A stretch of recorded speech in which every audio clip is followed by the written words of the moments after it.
So, I think the best way to translate this into English would be showing appreciation. Usually, if it's something like a performance at a Disney show, you just want to say something quick, right? Well, I think a safe, easy one to say is just go up to them and say, "That was amazing," or "Wow, that was so good." The pattern for saying nice things to someone in English showing appreciation is usually "that was," and then it's followed by the compliment.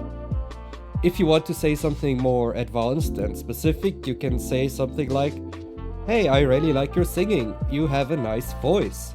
Or, "I enjoyed your dance, it was so much fun." If you're nervous though, just saying thank you is okay. I think the Disney staff would be really happy if someone complimented them in English.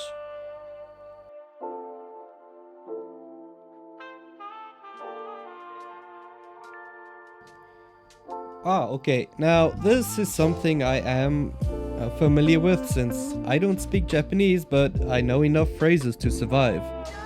For example, in Japan, if you can say "Hai, sumimasen, arigatou gozaimasu," and "daijoubu desu," I think you can at least survive. Well, at least that's how I survive, anyways. I've never been to America, so I'm not sure what's useful. That's why I asked my American friends what phrases they would recommend. Mostly it's the same things that you would do for any country. So, like, always be polite.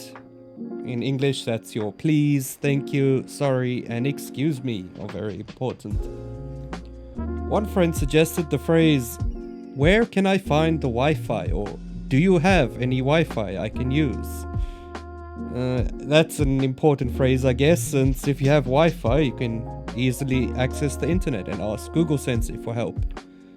Other things you should probably know how to ask are, "Where's the bathroom? Where's the exit? Where's the ATM? Where's the station?" In general, "where is" might be the most useful expression as a tourist. If we want to use a real situation, let's pretend we're walking up to a stranger. "Hello, excuse me, but where is the nearest bathroom?" We can also say, "Hey there, sorry, but I was wondering where the train station is." These might be a bit hard though, and even native speakers aren't always as polite to each other. So if you just want to say the simplest version, just say, "Hey, sorry, where's the McDonald's?" Or "Where's the whatever?" You don't have to, but I think it's nice to at least say sorry or excuse me when speaking to a stranger. It's hard to say what words anyone needs to know since everyone has different experiences. So my advice is the same as it is for any country, and that's as long as you're respectful and kind when asking people for help, nobody will care how good your English is. At least, I don't.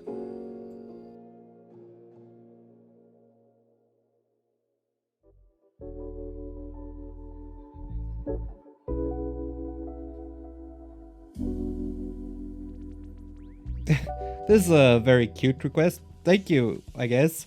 Well, I think I'm a pretty normal person, but I'm a bit shy, so it's difficult for me to talk to strangers. Especially since I'm not good at Japanese. I think it's the same with any person though, just ask them about things that they like and maybe you'll have things in common. I like stories, books, movies, games. That kind of thing is easy to talk about for me. I also like to try new things like cooking or music. I love all kinds of animals, so you can always speak to me about that. If I hang out with a friend, it would probably be somewhere quiet like a cafe or a nice place to walk. My favorite type of person is someone who's relaxed and is happy being themselves. I don't really like talking about politics or going to places with lots of people, so maybe avoid those things if you want to be friends.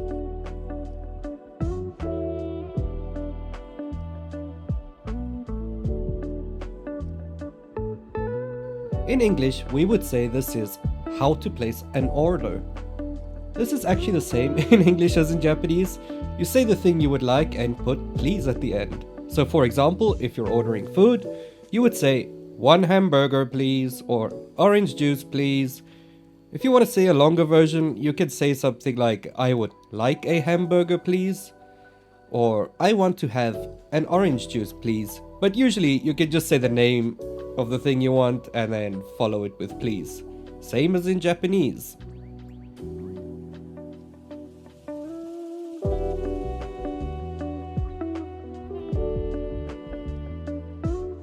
Speaking about yourself is a bit different in English than it is in Japanese. The main difference is that we use a lot more pronouns in English. When speaking about yourself, the main ones are I, me, or my.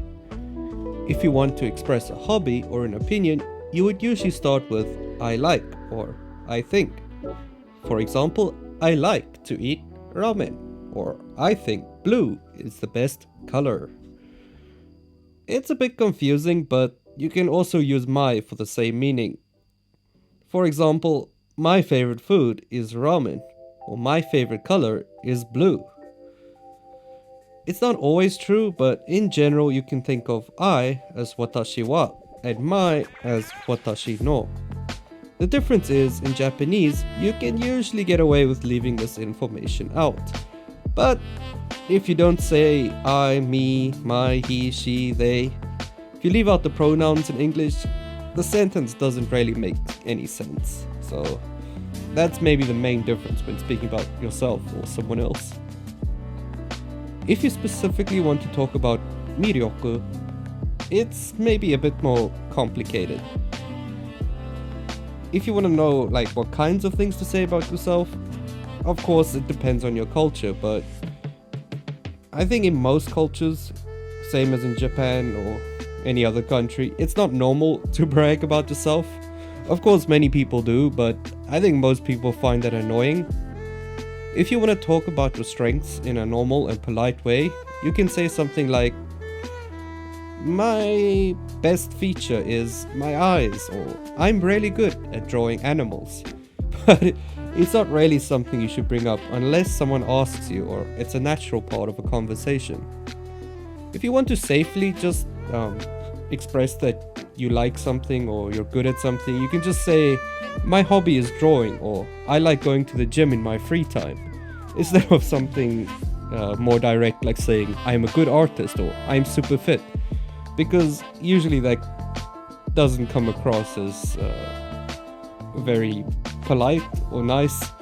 So if you want to talk about yourself, just be aware of the situation. If you're with friends, of course, you can say whatever you want about yourself, but with strangers, try to keep it polite, and you don't want it to come across as you're bragging or being arrogant. So yeah, it's kind of the same as in Japan.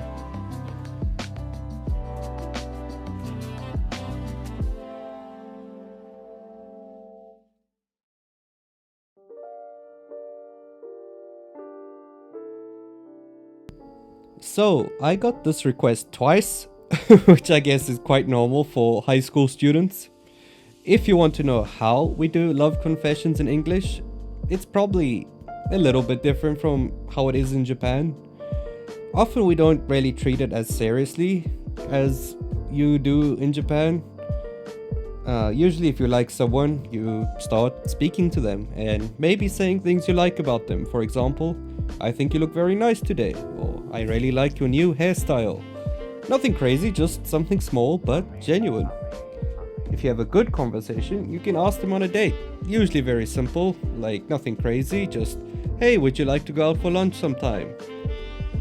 If you go up to someone and confess your love for them, like, I love you so much, I've loved you since we were 6 years old and now we're grown-ups and I've been too shy and whatever. I don't think that's gonna go too well usually, but it does depend on the person. Maybe some people like that. I'm not an expert on romance, but I think it's the same in English as in any language. Just be yourself and do what you feel is right. Just, as always, be kind and polite, and the worst thing that can happen is someone says no, and you move on. Nobody will be upset by being asked out politely or nicely by someone. Even if they say no, I think most people feel quite happy when it happens. Just treat them the same as you would any other person. If you wonder what kinds of things work well when dating in English, Being able to make someone laugh is always good, but again, that's probably the same in any language or culture. So, yeah, my advice on English love confessions is just be yourself and say what comes to mind, because I guess that's the only way we ever find out.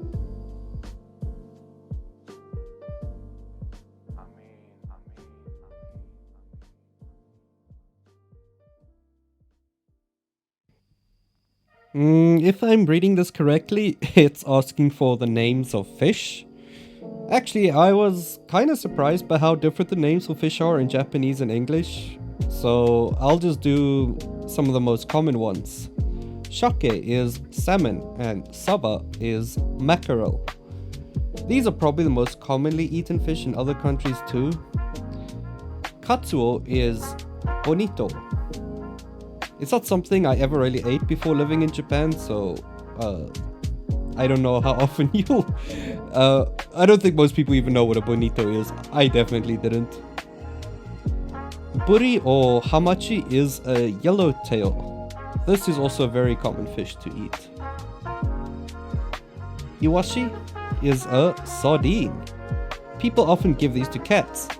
I wonder if it's the same in Japan. I often see them for sale for very cheap at the supermarket, and I wish I had a cat to give them to. Of course, there is also maguro, which many people probably already know is tuna. Also very popular, and I think it's kind of common to eat that one anywhere as well. We had huge tuna back in South Africa. If you want to know the names of like a pet goldfish, a kingyo. The kingyo is a goldfish, but specifically the big ones from Japan are called koi fish, and they're usually super expensive to buy in other countries. So I don't know if it's the same here, but yeah, they're considered exotic and rare, the Japanese goldfish in other countries.